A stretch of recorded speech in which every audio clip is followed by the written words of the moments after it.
ඉතින් ඔය ජීවිතේ කිසිම දවසක ගැහැණියක් දැකලා නැති අඩුම තරමේ ගැහැණු කියලා જાතියක් ලෝකේ ඉන්නවද කියලාවත් දන්නේ නැති එක්තරා තාපසයෙක් වනාන්තරයක ජීවත් වෙනවා.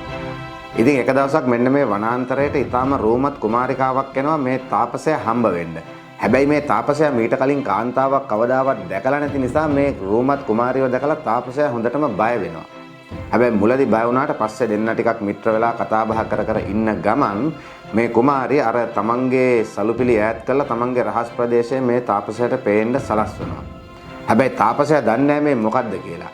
ඉතින් ඒ නිසා තාපසයා හිතන්නේ මේක ඇගේ කලවා දෙක අතර තියෙන ගැඹුරු තුවාලයක් කියලා තමයි හිතන්නේ. එහෙම හිතලා මේ කුමාරගෙන් අහනවා මම මේ කැලේ තියෙන කොළ ಜಾති ගෙනල්ලා කොටලා මේක සනීප කරන්නද කියලා. ඊට පස්සේ කුමාරි කියනවා ඔය කොළ ಜಾති වලින් මේක සනීප කරන්න බෑ. මේ තුවාලය සනීප කිරීමට එකම එක ක්‍රමයයි තියෙන්නේ. ඒ තමයි තොපගේ අංග ಜಾතය මෙම ස්ථානයේ ස්පර්ශ කළා මෙන්න මේ විදිහට කරොත් තමයි මේ තුවාලය සනීප වෙන්නේ කියලා කියනවා. ඊට පස්සේ මොකද වෙන්නේ? ඊට පස්සේ තව අපූර්ව දේවල් ටිකක් සිද්ධ වෙනවා. ඒ ගැන මම පස්සේ කියන්නම්. මෙතන විශේෂ වැදගත්ම කාරණය තමයි මම මෙන්න මේ කිව්ව දේ තියෙන්නේ ජාතක කතාවක. මේකේ නම නලිනී ජාතකය. ඉතින් මේ ජාතක කතාවල මෙහෙම දේවල් තියෙනවා කොහම හුඟක් දෙනකොට පුදුම හිතෙන්නත් පුළුවන්. මොකද මේ හුඟක් දෙනෙක් අහලා තියෙන ජනප්‍රිය මතය තමයි අපේ පැරණි සංස්කෘතිය තුළ ලිංගිකත්වයට විශාල වශයෙන් සීමාමායින් දාලා තිබුණා කියන එක. ඒ මොනවා වුණත් හැබැයි මම මෙන්න මේ කිව්ව විදිහට ලිංගික කාරණා ගැන ලිංගිකත්වය ගැන ඊටාම විවෘතව කතා කරපු අවස්ථා ගණනාවක් අපේ පැරණි අපේ බණ කතා සාහිත්‍යයේ අපේ ජාතක කතාවල හම්බ වෙනවා. ඉතින් මේ ජාතක පොතේ 511 වෙනි ජාතකය වෙන නලිනී ජාතකය කියන්නේ මේකට එක උදාහරණයක් විතරයි. එතකොට මේකේ පසුබිම සහ අයි මම මේ ගැන කතා කරේ කියන එක කියන්න කලින් මම මේ කතාව පොඩ්ඩක් කියලා ඉන්නම්. ඒක චුට්ටක් අහලා බලන්න. එහෙනම් අපේ channel එකත් subscribe කරන්න කියන ගමන් අපි නලිනී ජාතකය ගැන කතා කරමු.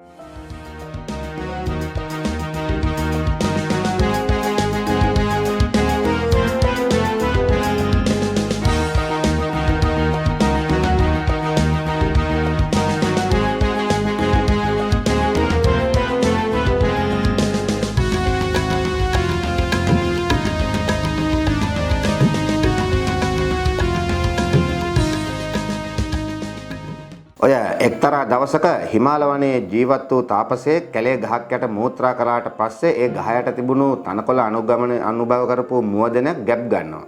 ගැබ් අරගෙන පිරිමි දරුවෙක් ප්‍රසූත කරනවා. ඊට පස්සේ තාපසයා මෙන්න මේ පිරිමි දරුවව අරගෙන හදා වඩා ගන්නවා. එයත් ලොකු වෙලා තාපසයෙක් වෙනවා. එයාගේ නම තමයි ඉස්සිංග.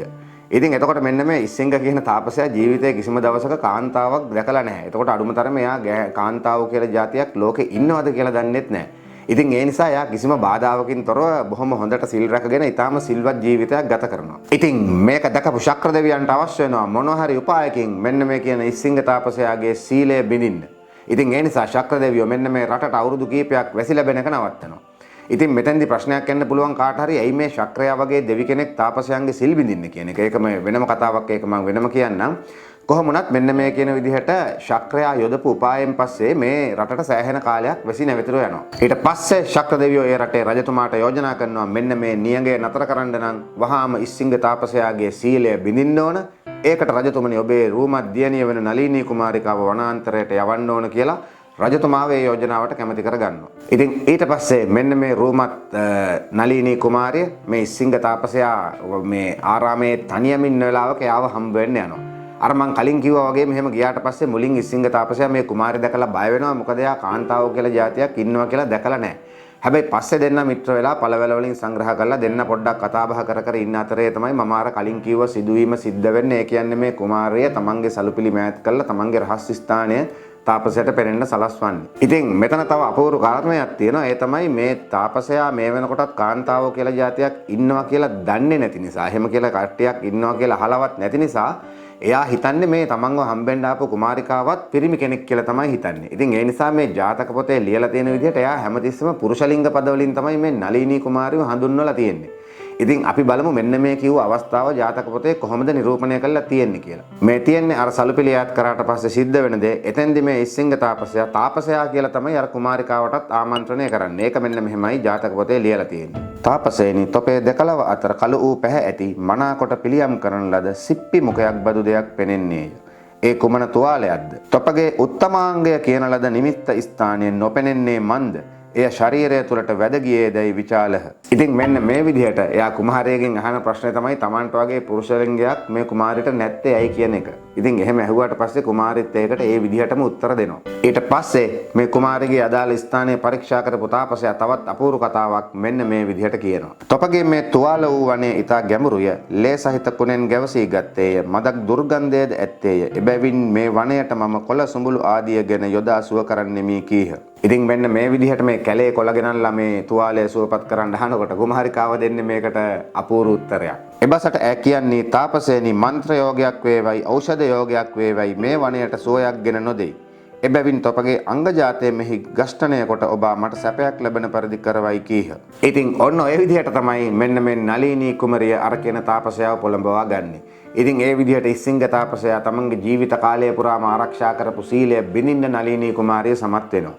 එහෙම සීලය බින්දට පස්සේ නලිනී කුමාරිය සූක්ෂමව මේ තාපසයා මග ඇරලා අපහු තමන්ගේ රටට යනවා. ඊට පස්සේ අර ශක්‍රයා පොරොන්දු වෙච්ච විදිහට නියඟේ අවසන් වෙලා ඒ රටට වැස්ස ලැබෙනවා. හැබැයි මේ කුමරිය ගියාට පස්සේ කුමරිය නැතිවීමේ දුකින් ඉස්සිංග තාපසයාගේ මුළු ශරීරයම ගින්නෙන් දැවෙන්න පටන් ගන්නවා. ඔන්න ඒ අතරේ මේ ඉස්සිංග තාපසයාගේ පියා වෙච්ච අනෙක් තාපසයා ගෙදර එනවා. ගෙදර ඇවිල්ලා පුතාට වෙච්ච දේ මොකද්ද කියලා අහනවා. ඉතින් එතකොට මේ ගෑනු කියලා જાතියක් ලෝකේ ඉන්නවද කියලා නොදන්න ඉස්සිංග තාපසයා ඊට අපූර්ව විස්තරයක් තමයි කරන්නේ. මෙතෙන්දි මේ තාපසයා අර කුමරියව හඳුන්වන්නේ පුරුෂලිංග පදවලින්.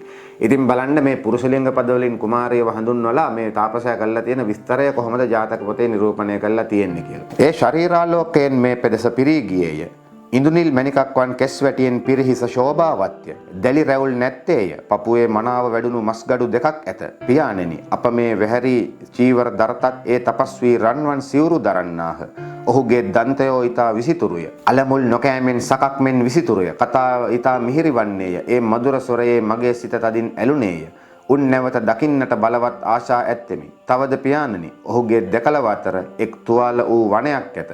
එහි බෙලි තුඩක් මෙන් සිප්පි වැදගෙන තිබෙන්නේය. හාත්පස මට සිලිටුය. සියුම් කැකුලක් හා සමවන්නේය.